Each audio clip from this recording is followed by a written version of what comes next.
क्या सरकार ये बताएगी पहलगाम जैसे संवेदनशील क्षेत्र में सुरक्षा समीक्षा अंतिम बार कब की गई थी और उसमें क्या कमियां चिन्हित की गई थी? अगर पाकिस्तान का ये इरादा है तो उसे बहुत महंगा पड़ेगा। ये मैंने और 21 भारतीय नागरिक शहीद हुए, यहाँ तक कि हमारे गुरुद्वारों को भी निशाना बनाया गया, तब सरकार ने सीज फायर की अनुमति क्यों दी? क्या ये भारत की कूटनीति कमजोर नहीं दर्शाता कि भारत में आतंकी हमले की उसके आकाओं को और पाकिस्तान को भारी कीमत चुकानी पड़ेगी। सरकार को मैंने कई बार सुना, सरकार के लोग अखंड भारत की बात करते हैं, इससे अच्छा मौका आपको काम मिलता। पीओक्यू लेने के बाद हमारे उत्तर प्रदेश के मुख्यमंत्री बार बार कहते हैं कि चुनाव में कह रहे थे 6 महीने के बाद पीओक्यू इधर होगा, सरकार बन की जनता ने तो मौका दे दिया, कहां है पीओक्यू? क्यों नहीं लेके आए इस बार आप लोग? अगर भारत पर आतंकी हमला हुआ तो हम अपने तरीके से, अपनी शर्तों पर, अपने समय पर जवाब देकर के रहेंगे।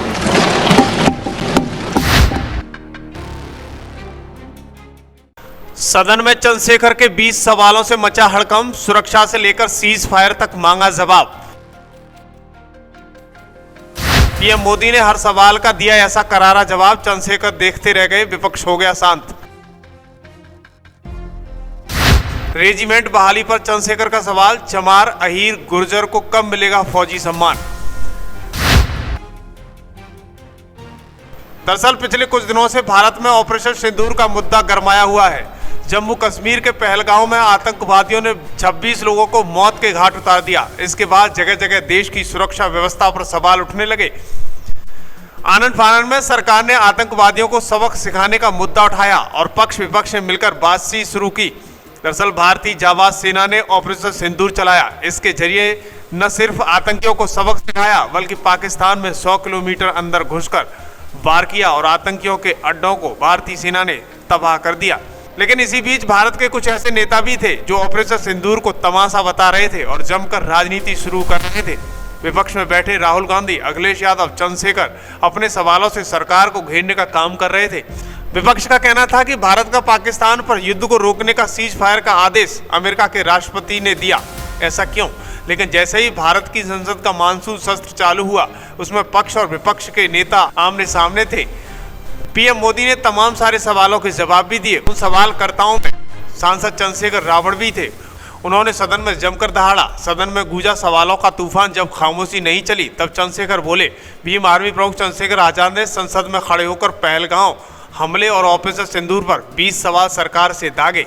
उनका कहना था कि सरकार बताए कि आखिर आतंकवादी भारत में दाखिल कैसे हुए, क्या किसी ने उनकी मदद की, क्या सुरक्षा एजेंसी को पहले से कोई खुफिया सूचना मिली थी, अगर मिली तो क्या कार्रवाई हुई थी। उन्होंने पहलगांव में शहीद हुए स्थानीय नागरिकों, खासकर मजीद खान और एक मुस्लिम ड्राइवर के लिए न्याय की मांग की। क्या उसे शहीद का दर्जा मिलेगा? क्या सरकार उसकी बहादुरी को सम्मान देगी? चंद्रशेखर ने पूछा, पहलगांव हमले में शहीदों के परिजनों को क्या मुआवजा दिया गया? क्या ऐसी घटनाओं से निपटने के लिए सरकार के पास कोई विशेष सुरक्षा प्रावधान है? पहलगाम हमले में शहीद हुए नागरिकों और स्थानीय ड्राइवर माजिद खान के परिजनों को सरकार द्वारा क्या मुआवजा और सहायता दिया गई? क्या सरकार पर्यटकों की सुरक्षा सुनिश्चित करने के लिए विशेष स्टैंडर्ड ऑपरेटिंग प्रोसीजर लागू कर रही है? क्या भारत सरकार ने अंतर्राष्ट्रीय मंचों पर यह मांग रखी है क्या कि जब तक पाकिस्तान आतंकवाद पर कठोर कार्रवाई नहीं करता तब तक उसे किसी प्रकार की आर्थिक सहायता न दी जाए? ऑपरेशन सिंदूर के बाद जब पाकिस्तान ने जवाबी हमले किए और 21 भारतीय नागरिक शहीद हुए, यहां तक कि हमारे गुरुद्वारों को भी निशाना बनाया गया, तब सरकार ने सीज फायर की अनुमति क्यों दी? क्या यह भारत की कूटनीति कमजोर नहीं दर्शाता? सभापति महोदया, मुजफ्फरनगर में हमारे जिला सचिव हैं भाई कामिल, उनके परिवार के 2 बच्चे भी इस हमले में शहीद हुए थे।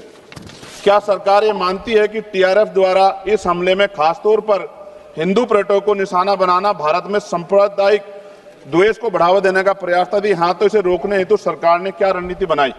सरकार उस मुस्लिम पोनी ऑपरेटर को क्या सम्मान देगी जिसने अपनी जान देकर तीर्थयात्रियों की रक्षा की?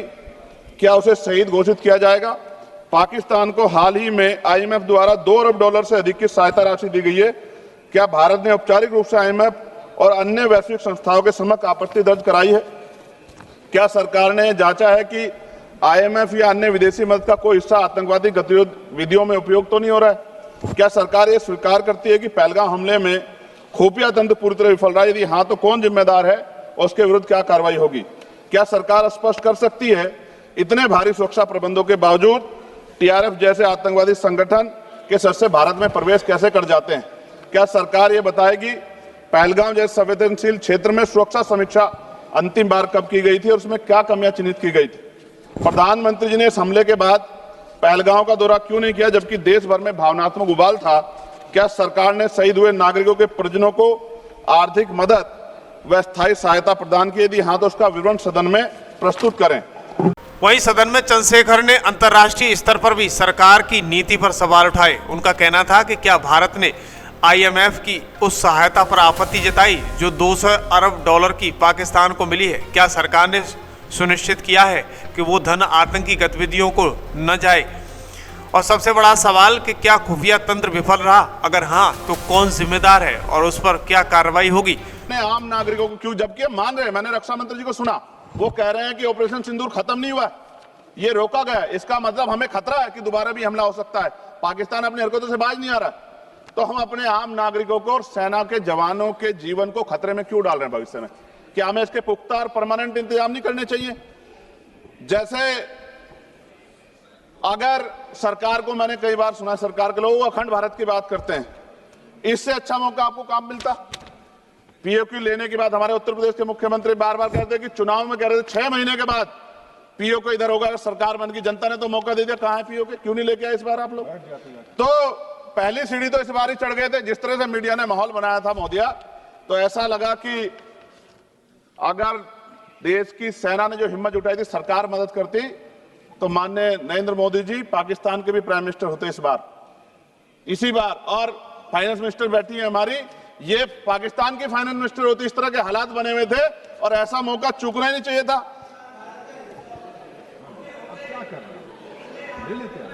ले लेते, इससे अच्छा मौका किसे कैसे मिलता?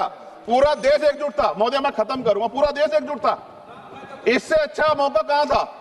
लेकिन अब अमेरिका में बैठ के कोई देश के फैसले कर ले तो देश की गरिमा पे, संप्रभुता पे बहुत बड़ा हमला है। इसको हमें समझना चाहिए, हमें समझना चाहिए किसी की हैसियत नहीं है। भारत दुनिया में इकलौता ऐसा देश है जिसका कोई मुकाबला नहीं कर सकता है। यहाँ का 140 करोड़ देशवासी एकजुट खड़ा है। उन्होंने सेना के सम्मान को लेकर भी सवाल उठाए, लेकिन दूसरी तरफ सेना के सम्मान की बात मीडिया के सामने कहते हुए नजर आए। उनका कहना था कि अमरनाथ ड्यूटी पर जा रहे सुरक्षा बलों की ऐसी ट्रेन दी गई जो जर्जर हालत में थी। क्या यही है देश की सेवा का सम्मान? 4 दिन बाद बोगियां बदली गई, लेकिन सदन में तमाम सारे सवाल करते हुए नजर आए। वहीं दूसरी तरफ सेना की तारीफ में उन्होंने कहा कि ऑपरेशन सिंदूर के जरिए पाकिस्तान को जोरदार जवाब दिया है। चंद्रशेखर सवाल कर रहे हैं कि अगर पाकिस्तान युद्ध विराम की भीख मांग रहा था, भारत ने उसे क्यों मान लिया? सरकार पर कूटनीतिक नरमी का आरोप है कि हमें पीछे नहीं हटना चाहिए था। उनका कहना था कि जब मौका था POK वापस लेने का, तो हम पीछे क्यों हट गए? ये बयान सीधा मोदी सरकार से सवाल करता है, इतना बड़ा मौका क्यों गंवाया? चंद्रशेखर पाकिस्तान के साथ किसी भी बातचीत के खिलाफ हैं। जब तक पाकिस्तान आतंकवादियों को पनाह देना बंद नहीं करता है, जब तक पाकिस्तान घुटनों पर नहीं आता, तब तक भारत को पीछे नहीं हटना चाहिए था। कि हमारे कहावत है गांव में कि जब किसी का समय खराब आता है तो गधे को बाप बना लेता है। पाकिस्तान ने कह दिया और आपने मान लिया, और आप फिर ये भी कह रहे हैं कि भाई ये जो है ऑपरेशन सिंदूर है, ये खत्म नहीं हुआ है, रुका है। आप ये मानते हैं कि पाकिस्तान दोबारा ऐसी घटना कर सकता है? तो जब मौका था POK वापस लेने का, पाकिस्तान को वापस लाने का, भारत का जोड़ने का, तो आप क्यों पीछे हटे? देश चाहता था, देश में उबाल था, देश के अंदर संकल्प था, देश का प्रत्येक व्यक्ति चाहता था कि भाई ये सही मौका है, हमें पाकिस्तान से ये टेररिज्म खत्म कर दे। क्या हम अपने देश के सेना के जवानों की जान को और आम नागरिकों के जीवन को दोबारा खतरे में डालना चाहते हैं? तो मुझे तकलीफ है कि इस मौके को हमने क्यों गंवाया। भारतीय जनता पार्टी कहती है कि हमें अखंड भारत बनाना है, तो पहली सीढ़ी इसी बार चढ़ जाते, जब पाकिस्तान को जो है सबक सिखाकर भारत में मिला लेते। चंद्रशेखर ने संसद के पटल पर एक बड़ी मांग रख दी। उन्होंने कहा कि Chamar regiment, Gurjar regiment, Mehtar regiment, Yadav regiment बहाल होना चाहिए, क्योंकि भारत का हर गांव, भारत का किसान जब वर्दी पहनता है तो दुश्मन सरहद पार से झांकने की हिम्मत नहीं रखता है। उनकी आवाज गूंजी। उन्होंने कहा कि 1965, 1971 और 1999 की तरह आज फिर पूरा देश एकजुट हुआ है, लेकिन इस बार एक भी अरब देश भारत के साथ नहीं खड़ा है। क्या हमें अपनी विदेश नीति पर आत्मचिंतन करना चाहिए या नहीं? पाकिस्तान ने सीज फायर मांगा और भारत ने मान लिया, लेकिन 10 तारीख को फिर ड्रोन हमले हुए, 15 शहीद हुए, 43 घायल हुए। तो सवाल उठता है कि क्या ये कूटनीति कमजोर नहीं थी? लेकिन जिस तरह से आतंकवादी गतिविधियां बढ़ी है, मेरी मांग है कि बैटल ऑफ ऑनर से सम्मानित चमार रेजिमेंट को बहाल किया जाए, गुजर regiment, Mehtar regiment, Yadav regiment बनाए जाए, क्योंकि देश का जो किसान का मेरा है उसके अंदर, देश का जो गांव में रहने वाला जो व्यक्ति है उसके अंदर देश प्रेम का जज्बा बहुत जबरदस्त है।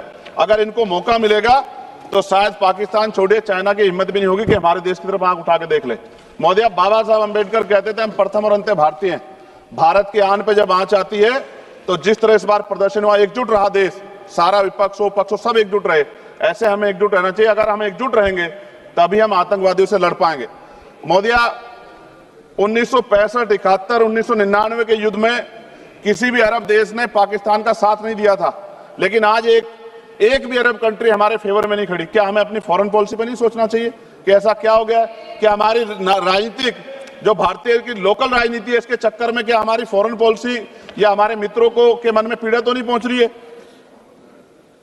पाकिस्तान ने कहा और आपने मान लिया, और आपने सीज फायर का आज रक्षा मंत्री जी को मैंने सुना, उन्होंने कहा भाई, उन्होंने कहा कि महाराज हाथ जोड़ते हैं छोड़ो, उन्होंने कहा और आपने मान लिया।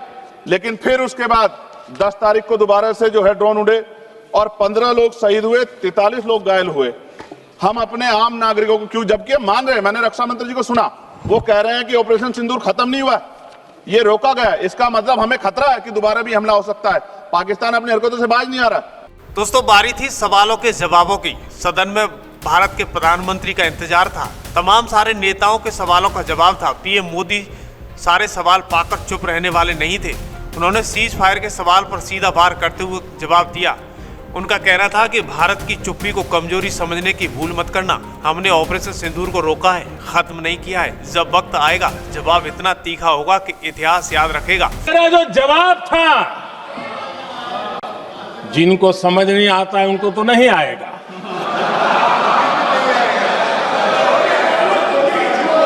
मेरा जवाब था, अगर पाकिस्तान का ये इरादा है तो उसे बहुत महंगा पड़ेगा। ये मैंने अमेरिका के उपराष्ट्रपति को कहा।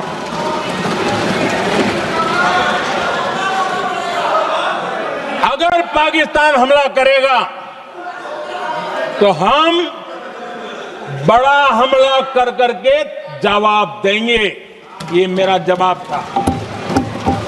और आगे मेरा एक वाक्य था, मैंने कहा था हम गोली का जवाब गोले से देंगे। पहलगाम हमले के बाद अगर भारत पर आतंकी हमला हुआ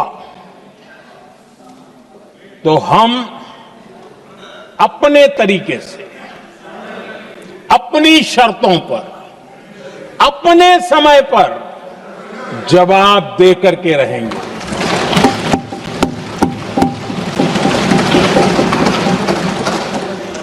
दूसरा, कोई भी न्यूक्लियर ब्लैकमेल अब नहीं चलेगा।